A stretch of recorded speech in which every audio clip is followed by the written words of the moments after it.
Bonjour, je suis Julie et aujourd'hui je vais vous présenter un cours de géographie à destination des élèves de terminale.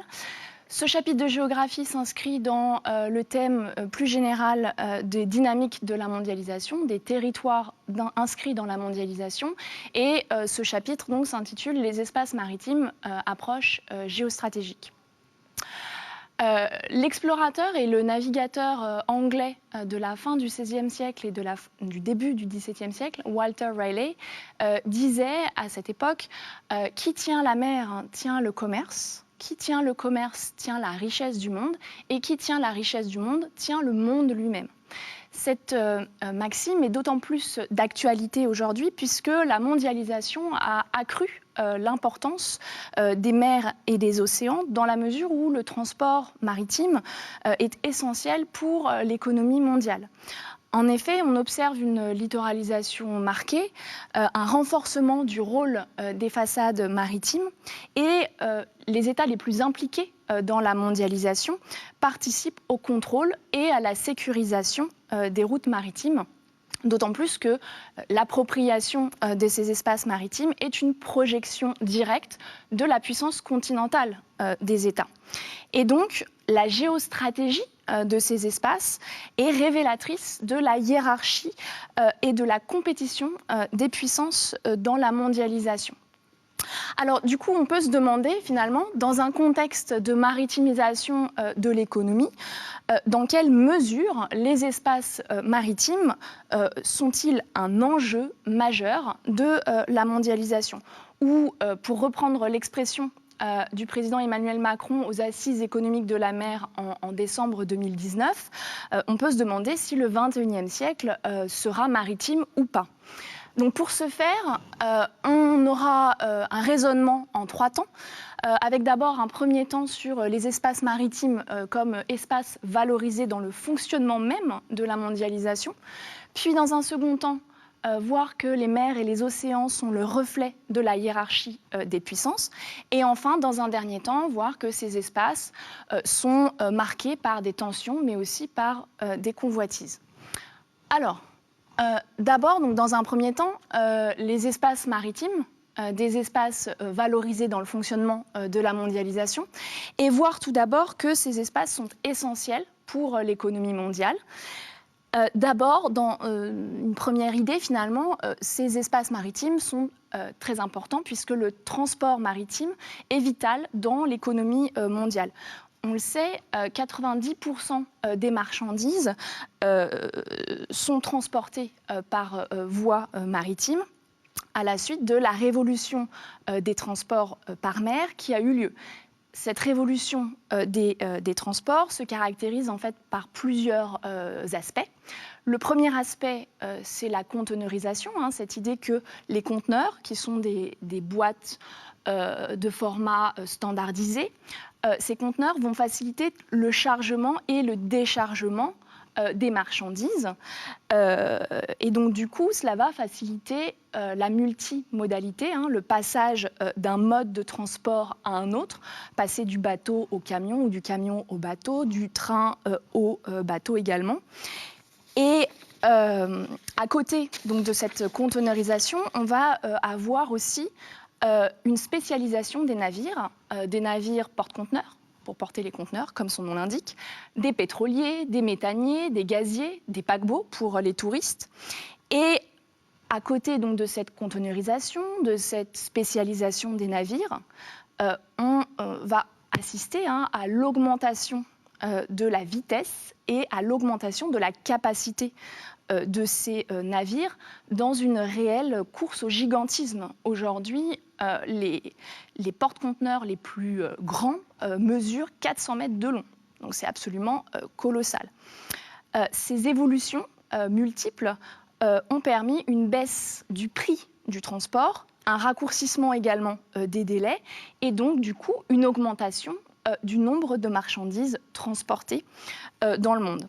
Ce qui, en fait, par voie de conséquence, favorise, voire renforce la division internationale du travail. Alors, sur cette diapositive, vous voyez l'un des plus gros porte-conteneurs du monde, l'Antoine de Saint-Exupéry, donc qui appartient à la compagnie CMA-CGM et qui est capable de transporter jusqu'à 21 000 conteneurs. Alors, sur cette carte, vous pouvez observer que le processus de maritimisation a permis de valoriser les ports, mais aussi les façades maritimes. Et sur les 10 premiers ports mondiaux, donc les ports qui sont représentés ici par des points bleus, sur les 10 premiers ports mondiaux, on en trouve 9 en Asie. Le seul hors d'Asie étant le port de Rotterdam aux Pays-Bas. Et sur les 9 ports les plus importants, on en trouve 7 en Chine. Tout simplement parce que la façade asiatique, la façade maritime asiatique, est une des plus importantes et accueille 40% du tonnage mondial de marchandises exportées par voie maritime. Et donc, pour faire face à la course au gigantisme des bateaux, pour faire face à la concurrence, ces ports mondiaux, les plus importants notamment, sont obligés de se moderniser, de s'adapter, de s'automatiser. Et c'est ce qu'on peut voir notamment sur l'exemple du port de Shanghai, qui, vous le voyez à travers ces images, le port de Shanghai, en fait, a aménagé, enfin la ville de Shanghai a aménagé une extension, un autre port au port traditionnel de Shanghai. C'est le port de Yangshan qui a été aménagé donc en 2005 à partir d'îlots et de terre-pleins gagnés sur la mer.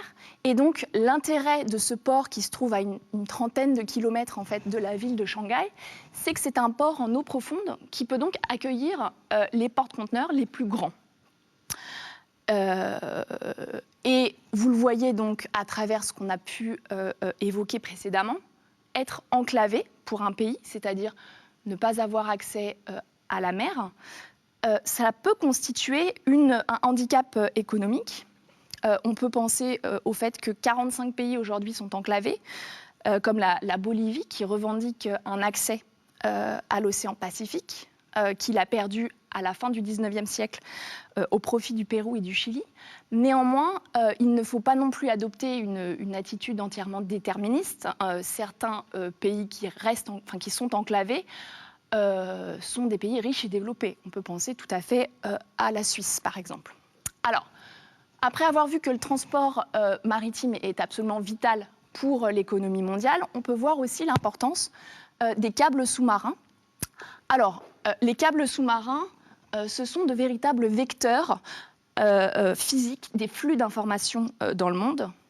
Ces câbles sous-marins vont assurer 95% des communications intercontinentales, que ce soit par téléphonie ou par Internet. Et ces câbles sous-marins sont essentiels pour toutes les transactions financières internationales, transactions financières qui ont besoin d'une rapidité dans les échanges, rapidité suffisante qui est assurée par les câbles sous-marins. Et vous le voyez sur cette carte, on remarque que le nombre le plus important de câbles sous-marins relie en fait les espaces les plus importants de la mondialisation, les grands pôles économiques de la mondialisation. Alors en 2019, on recensait environ 380 câbles sous-marins qui avaient une longueur approximative de 1,2 million de kilomètres, ce qui vous indique la taille extrêmement importante du réseau sous-marin de ces câbles. On peut voir dans une deuxième sous-partie que les flux sont répartis sur des voies maritimes qui utilisent des points de passage stratégiques. Alors, en effet, sur les mers et les océans, il existe de véritables autoroutes maritimes avec des rails, qui sont en fait les routes les plus fréquentées. Sur ces rails, donc là, les routes les plus fréquentées que vous pouvez voir sur cette carte et qui relient les plus grandes façades maritimes du monde. Et puis, sur ces rails, on va trouver des embranchements, c'est-à-dire finalement des routes secondaires qui permettent de changer de destination. Et le long de ces routes maritimes, eh bien, plusieurs points de passage stratégiques sont présents. On peut penser notamment au canal de Panama et au canal de Suez, qui sont des isthmes, donc cette étroite bande de terre qui sépare deux espaces maritimes.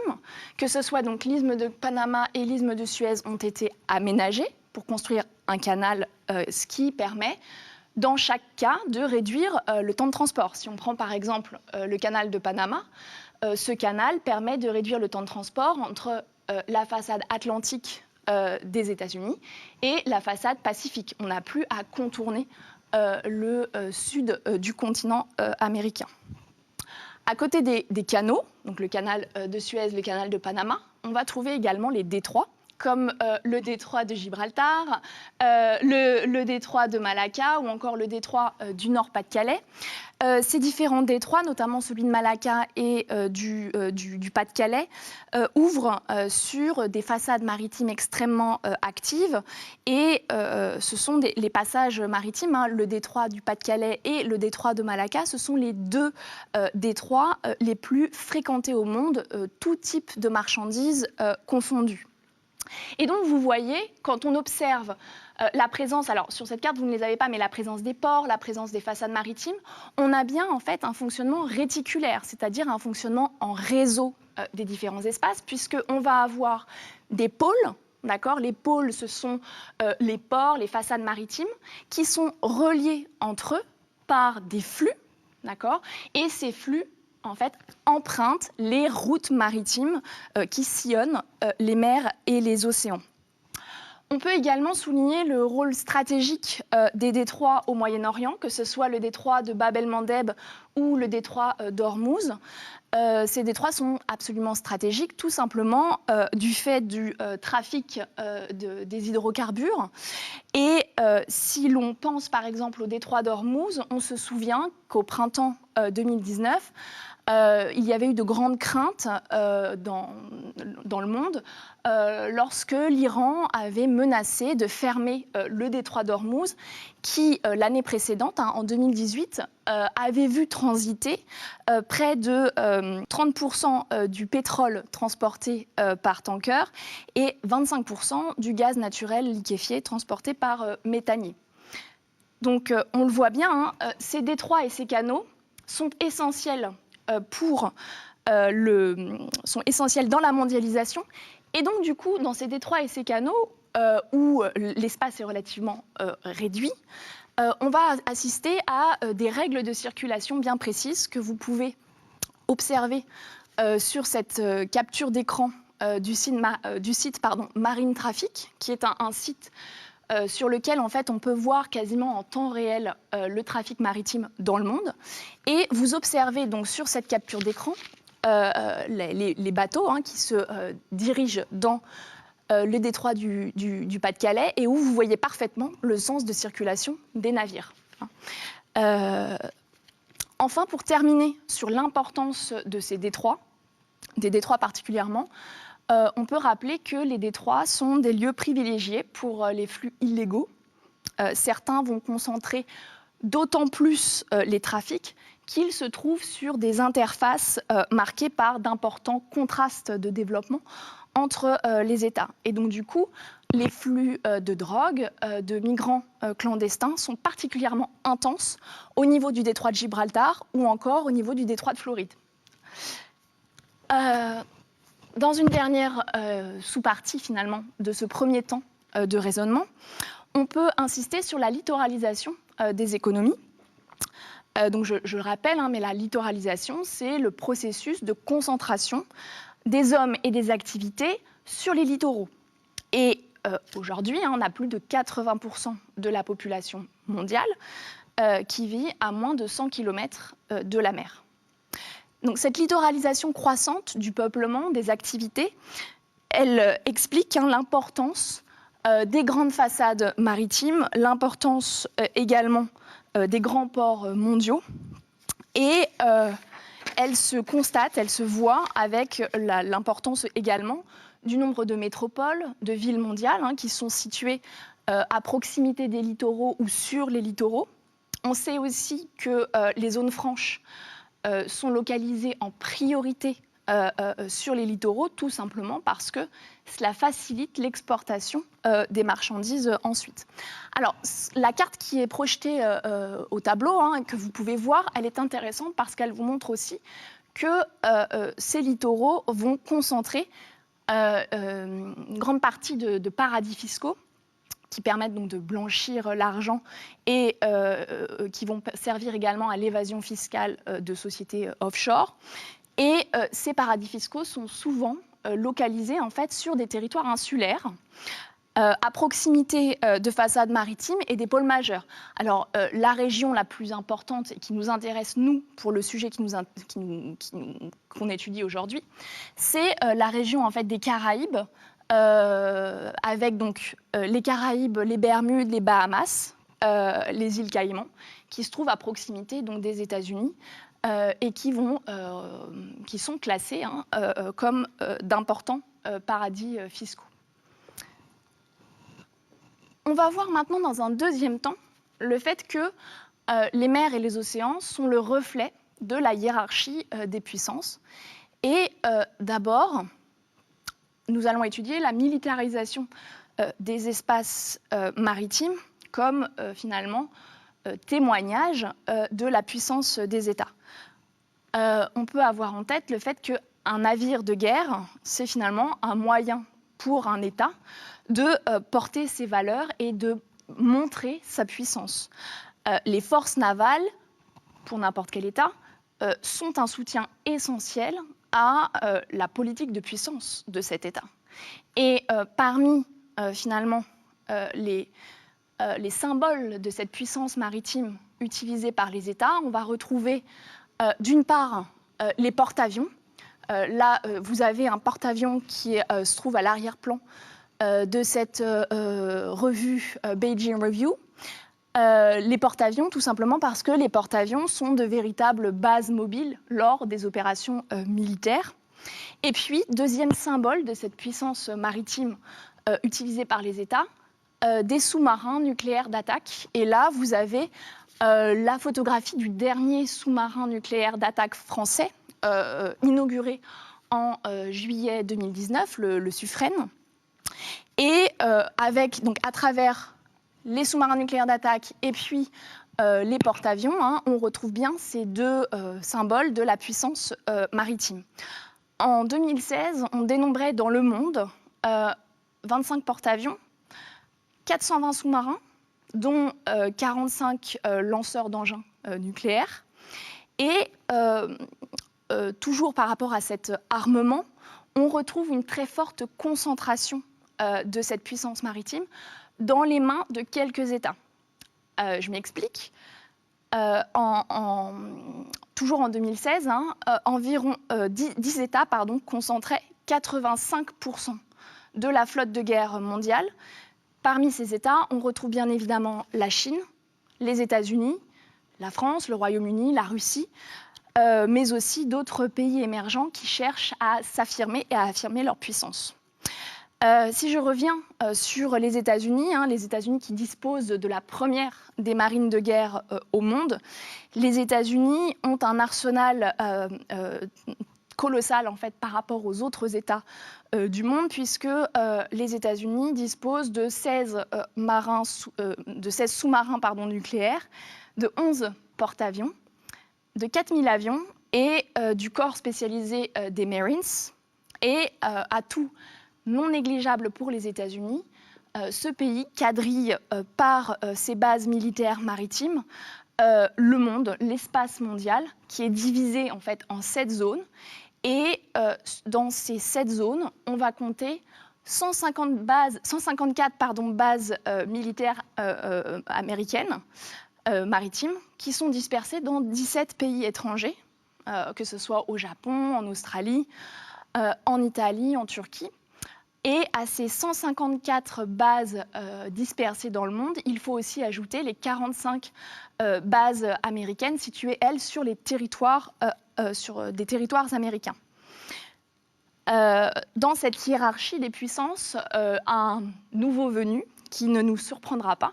La Chine, qui est devenue en 2019 la deuxième marine de guerre, qui dispose depuis 2019 de la deuxième marine de guerre au monde. Elle a doublé la Russie. Et cette montée en puissance de la flotte chinoise est illustrée alors à la fois par une marine qui ne cesse de s'étoffer. Et d'ailleurs, là, vous voyez à quel point le corps de l'armée de la marine est valorisé sur cette première de couverture de la revue. Et puis, deuxième chose importante pour la Chine dispose depuis 2017 d'un deuxième porte-avions.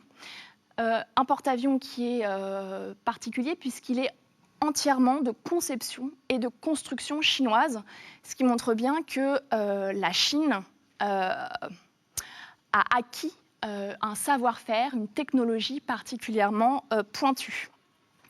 Sachant aussi que la Chine, aujourd'hui, est en train de construire un troisième porte-avions.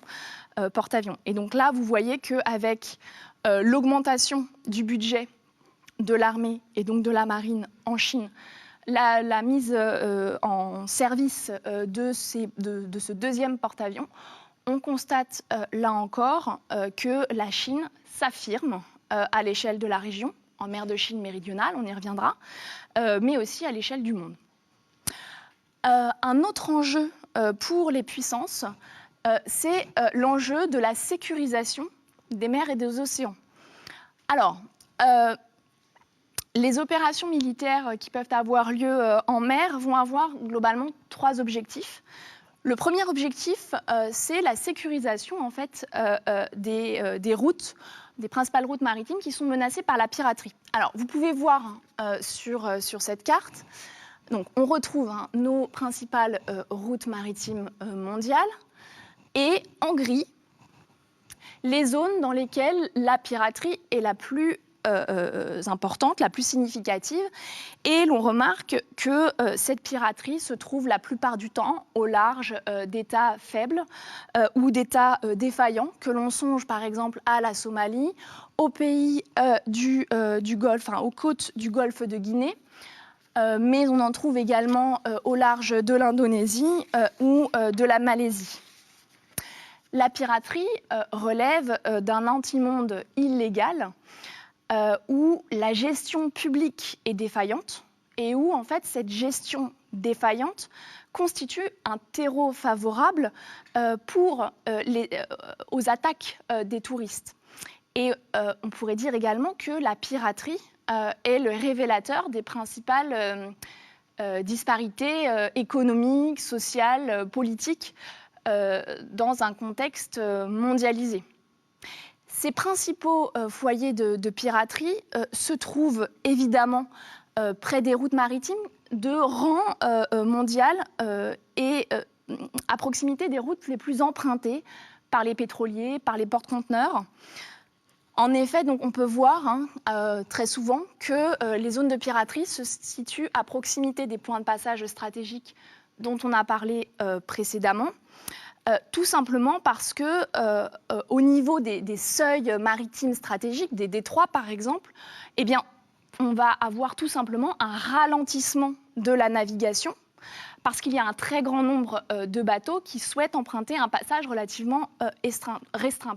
Donc la configuration des lieux et la concentration des cibles potentielles pour les pirates expliquent la localisation de la piraterie. Et du coup, la lutte contre la piraterie est le fruit d'une coopération internationale qui est soutenue par de grandes organisations internationales comme l'ONU. Mais on constate toujours que les États moteurs de la mondialisation, qui sont très fortement tributaires des échanges et des transports maritimes pour le fonctionnement de leur économie, eh bien, ces États moteurs de la mondialisation s'impliquent le plus dans la lutte contre la piraterie. Donc et ces États vont donner davantage de moyens, leurs moyens militaires, pour lutter contre la piraterie. On va retrouver évidemment les États-Unis, la Chine, le Japon, mais aussi des pays de l'Union européenne, évidemment. Donc, premier objectif, sécuriser les routes maritimes par rapport à la piraterie. Deuxième objectif, ça va être également de combattre les trafics illicites, les trafics de drogue, les trafics d'armes, l'émigration clandestine. Et puis, troisième et dernier objectif possible, la surveillance et la sécurisation des infrastructures stratégiques que sont les câbles sous-marins. On l'a dit tout à l'heure, les câbles sous-marins sont des vecteurs de l'information, des communications intercontinentales. Et donc, du coup, ces câbles sous-marins vont voir transiter des informations qui peuvent être extrêmement sensibles. Et on a appris avec les déclarations d'Edward Snowden, donc ce consultant pour la NSA, on a appris grâce à ces déclarations qu'en 2013, qu'une collecte massive de données avait été réalisée par le gouvernement américain à partir de câbles sous-marins en utilisant des programmes d'espionnage tels que Tempora ou Upstream. Donc là, on voit bien à quel point ces vecteurs physiques de flux immatériels, les câbles sous-marins, peuvent être extrêmement sensibles et sont l'objet d'attention grande de la part des États. Enfin, dans une troisième sous-partie, on va voir un dernier enjeu pour les puissances, pour les différentes puissances, c'est l'enjeu du contrôle de la filière maritime. Il faut avoir en tête que l'arrivée du conteneur a eu un impact extrêmement important sur les compagnies maritimes qui, depuis les années 1990, ont été touchées en fait, par un processus de concentration. Alors, je m'explique. Cette arrivée du conteneur, l'acquisition de navires porte-conteneurs, la massification des transports demandent un investissement colossal. Et donc, du coup, pour faire face à cet investissement financier colossal, les compagnies maritimes ont procédé à une concentration de capitaux, alors soit sous la forme d'alliances stratégiques entre plusieurs compagnies, soit sous la forme de fusion. Et dans ce contexte-là, finalement, seuls les quelques grands armateurs, les quelques grandes compagnies maritimes ont survécu à ce processus de concentration et le fait qu'il ne reste qu'un petit nombre d'armateurs a participé également à une concentration des flux de marchandises sur quelques ports, les ports en fait les mieux équipés du monde. Donc on assiste bien à une réduction du nombre d'acteurs du transport maritime et à une polarisation, à une concentration des flux dans quelques ports.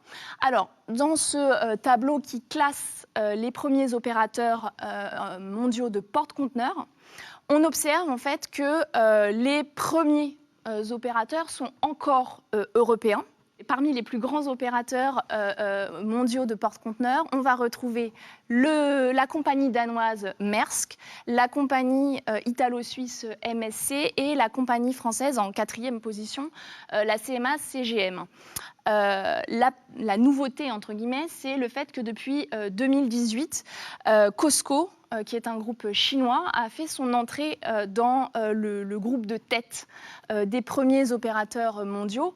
Et c'est finalement une indication supplémentaire dans ce domaine-là, une indication de plus, s'il en fallait une, de cette montée en puissance de l'économie chinoise. Alors, on arrive maintenant cette fois-ci sur la dernière partie de notre raisonnement, à savoir donc les espaces maritimes, des espaces entre convoitise et tension. D'abord, voir que ces espaces sont des espaces convoités pour leurs ressources. Et on va voir que ces ressources sont extrêmement multiples.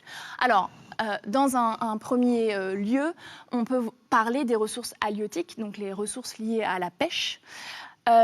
Et avoir en tête quelques chiffres. Le fait que les ressources halieutiques représentent 16% des protéines animales consommées dans le monde, particulièrement dans les pays en voie de développement, en Afrique, en Asie, et dans quelques États insulaires comme les Seychelles ou les Maldives, donc dans l'océan Indien.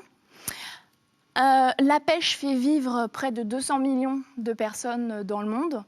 Et pour le coup, ces personnes sont d'autant plus nombreuses dans les pays en voie de développement, puisque c'est 90% de ces personnes qui vivent de la pêche qui résident dans les pays en développement. Et dernier chiffre, toujours par rapport à ces ressources halieutiques, on estime environ entre 160 et 170 millions de tonnes de poissons qui sont pêchés chaque année. Alors, à côté des ressources halieutiques, on peut faire une place privilégiée aux ressources minières et aux ressources énergétiques. Alors, si on se penche d'abord sur les ressources minières, l'exploitation des minéraux et des métaux précieux océaniques reste relativement limitée. On peut penser à l'exploitation de diamants au large de la Namibie, par 35 mètres de fond par la firme De Beers, sachant que cette exploitation est relativement ancienne, elle remonte quasiment à la fin des années 1960, mais elle a connu un réel essor à partir des années 2000 seulement. Mais bon, ça reste quand même relativement anecdotique. Par contre, ce à quoi on peut penser de façon un peu plus, qui revient régulièrement dans les médias, c'est l'exploitation de ce qu'on appelle les nodules polymétalliques.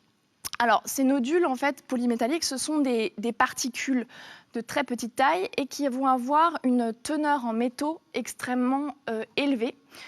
Alors, teneur en métaux, dans les métaux, on peut trouver du fer, du manganèse, du cobalt, du nickel, voire des terres rares.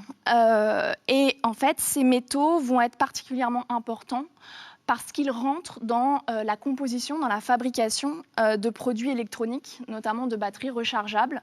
Et ils sont nécessaires, par exemple, pour tous les téléphones portables qui sont construits. Pour ces nodules polymétalliques, on estime que les réserves les plus importantes, connues à ce jour, se trouvent dans le Pacifique. Et depuis le début des années 2010, ces nodules polymétalliques sont exploités dans les eaux de la Papouasie-Nouvelle-Guinée.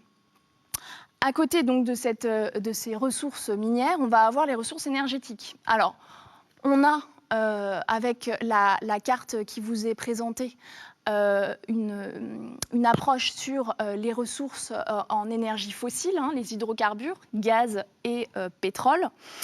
On estime que, globalement, les espaces maritimes représenteraient environ 22% des réserves mondiales de pétrole et 30% des réserves mondiales de gaz. Alors, ce sont des estimations à prendre avec des pincettes. Néanmoins, ça vous montre quand même que des perspectives sont ouvertes dans l'exploitation des fonds marins. Actuellement, dans la production d'hydrocarbures telle qu'elle se fait aujourd'hui, les gisements offshore, donc c'est-à-dire les gisements localisés en haute mer, fournissent environ 30% de la production mondiale d'hydrocarbures. Et on estime que de nouvelles techniques permettent d'exploiter ces hydrocarbures à des profondeurs toujours plus grandes. On est capable d'aller extrêmement profond, même si, vous vous en doutez bien, plus vous exploitez les hydrocarbures à de très grandes profondeurs, plus, d'une part, ça coûte cher, puisque ça nécessite des techniques extrêmement pointues, donc le coût de la production est plus élevé, et puis ça représente aussi un enjeu, un risque au niveau environnemental. On peut avoir en tête l'accident autour de la plateforme de BP dans le golfe du Mexique, par exemple, en 2010. Néanmoins, dans un contexte général de raréfaction des énergies fossiles, la recherche de nouveaux gisements est relativement active pour de nombreux États. Et on peut avoir en tête l'exemple de la Russie qui voit dans l'Arctique une sorte d'Eldorado parce que l'Arctique recèlerait de nombreuses réserves d'hydrocarbures, toujours selon les estimations. À côté des énergies fossiles, on peut également penser aux énergies renouvelables cette fois-ci. Par exemple à l'éolien marin, les champs d'éoliennes que l'on peut voir au large. Au marémoteur, c'est-à-dire l'utilisation de l'amplitude de la marée avec l'usine marémotrice de la Rance en France, mais encore des énergies renouvelables qui s'appuient sur la force des vagues, l'houleau moteur, ou encore sur la biomasse avec l'utilisation des algues. Enfin, donc, pour terminer sur les ressources que recèlent ces espaces maritimes, on peut insister sur le développement du tourisme. Alors là, vous avez la photographie du Symphony of the Seas, qui est actuellement encore le plus grand paquebot du monde. Vous le voyez, 362 mètres de long, 66 mètres de large. Pensez que c'est une véritable ville flottante sur ce navire qui a été inauguré en 2018. Vous avez 2400 membres d'équipage pour un nombre de passagers qui peut s'élever à 6800 passagers. Donc vous voyez l'importance de ce navire. Alors, évidemment, c'est le plus grand paquebot du monde. Néanmoins, on peut insister sur l'essor du tourisme de croisière, puisque quelques chiffres sont assez éloquents. En 2000, on avait 7 millions de croisiéristes dans le monde. En 2010, on en comptait environ 19 millions. Et en 2019, on en est à 30 millions de croisiéristes dans le monde, ce qui montre bien l'engouement pour cette forme de tourisme qui est relativement concentré dans les espaces où il se pratique, puisque globalement, les bassins de croisière principaux, c'est l'espace Caraïbes-Bermudes qui va concentrer, polariser 37% de la clientèle mondiale. La Méditerranée, en deuxième position, qui représente 19% de la clientèle des croisiéristes. Et arrive en troisième position la Baltique et la mer du Nord, qui représentent 11%. Donc un développement du tourisme de croisière. On pourrait également parler du développement du tourisme avec du tourisme sur les littoraux, avec le développement de stations balnéaires, même si il faut garder à l'esprit le fait que la nage n'est pas une pratique répandue encore dans de nombreux pays, et notamment dans des pays extrêmement peuplés comme l'Inde ou la Chine. On va à la plage, mais on reste sur la plage, on se promène sur la plage, éventuellement on peut aller jouer dans l'eau, mais on ne va pas nager. D'accord. Les travaux, par exemple, du géographe Jean Ryoko sur le Kenya, le tourisme au Kenya, ont bien montré que la diffusion de la nage au sein de la société kenyane se faisait en fait en même temps que les lieux d'accès à la mer se multipliaient et que ces lieux n'étaient plus vus comme des lieux réservés aux touristes étrangers. Voilà. Alors, on peut ensuite, dans un second temps, voir que les espaces maritimes sont au cœur de plusieurs rivalités et d'abord insister sur l'importance de la délimitation de ces espaces, puisque les espaces maritimes ont fait l'objet de partages internationaux, notamment lors de la Convention de Montego Bay en 1982, qui est rentrée en vigueur en 1994. Et lors de cette Convention de Montego Bay, on a établi une distinction entre quatre entités. La première entité la plus proche des côtes, la mer territoriale, qui, vous le voyez, va du trait de côte jusqu'à 12 000 nautiques.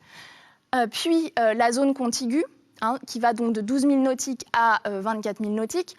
La zone économique exclusive jusqu'à 200 000 nautiques. Puis, dernière zone, la haute mer, les eaux internationales.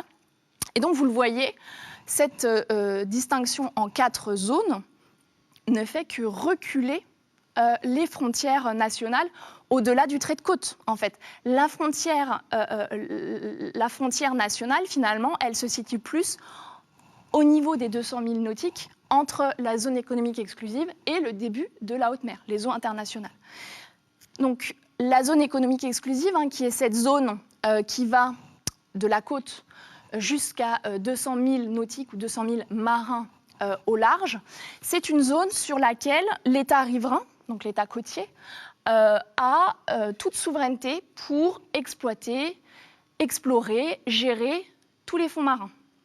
Et la création, finalement, de la ZEE illustre la territorialisation croissante des espaces maritimes, puisqu'on remarque bien la création d'un territoire avec des acteurs nombreux. Et des géographes comme par exemple Camille Parrain ont forgé un néologisme qui est le terme de méritoire, pour bien indiquer cette création d'un territoire, mais sur la mer, d'accord ? Donc méritoire pour territoire, finalement, sur la mer. Et on peut aussi insister sur le fait que l'appropriation des mers est d'autant plus forte sur les eaux qui sont proches de la côte, ce qu'on appelle la mer territoriale, et qu'on a finalement des marques paysagères qu'on peut voir, et ces marques paysagères vont donner une impression d'appropriation quasi complète de la mer territoriale, donc jusqu'à ces 12 000 nautiques. Alors, ces marques paysagères, ça peut être des bouées, ça peut être des lignes de baignade, ça peut être des phares, qui sont autant d'indices pour désigner des dangers qui, par ailleurs, sont connus des gens de mer. Enfin, ces espaces, les mers et les océans, vont être l'objet de conflits extrêmement nombreux. Alors, les conflits les plus importants, finalement, ça va être les conflits entre États pour la délimitation des ZEE.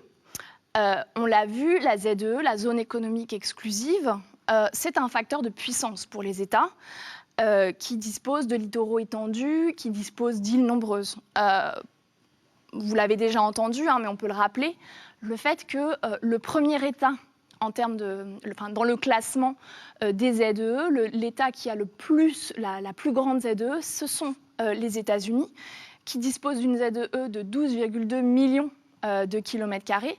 Puis vient ensuite la France avec 10,4 millions de kilomètres carrés grâce à tous ces territoires ultramarins. Et donc, les États vont vouloir étendre leurs ZEE, tout simplement parce que l'exploitation des espaces maritimes, alors peut-être un facteur de développement pour les pays en développement, les pays du Sud, et cette exploitation des espaces maritimes est également importante pour les pays du Nord et les pays émergents qui cherchent tout simplement à garantir leurs approvisionnements en matières premières, que ce soit les ressources halieutiques, les ressources en hydrocarbures qu'on a pu évoquer précédemment. Là, sur la carte que vous avez, c'est un conflit qui oppose le Japon et la Chine en mer de Chine orientale. Et en fait, si vous regardez, donc les tirés rouges représentent la limite de la ZEE revendiquée par la Chine. La ligne blanche en tiré représente la ZEE revendiquée par le Japon. Et évidemment, qu'est-ce qu'on trouve au milieu ? On va trouver ces zones violettes qui renvoient à des champs d'hydrocarbures supposés.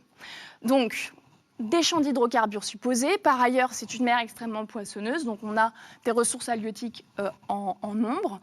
Et les deux États se disputent cette portion de la mer de Chine orientale. Donc un conflit qui va se cristalliser autour des îles qui sont en fait au niveau de cet aplat orange. Alors, suivant que l'on parle avec les termes japonais, on va parler des îles Senkaku, qui sont des îles administrées par le Japon depuis la fin du 19e siècle.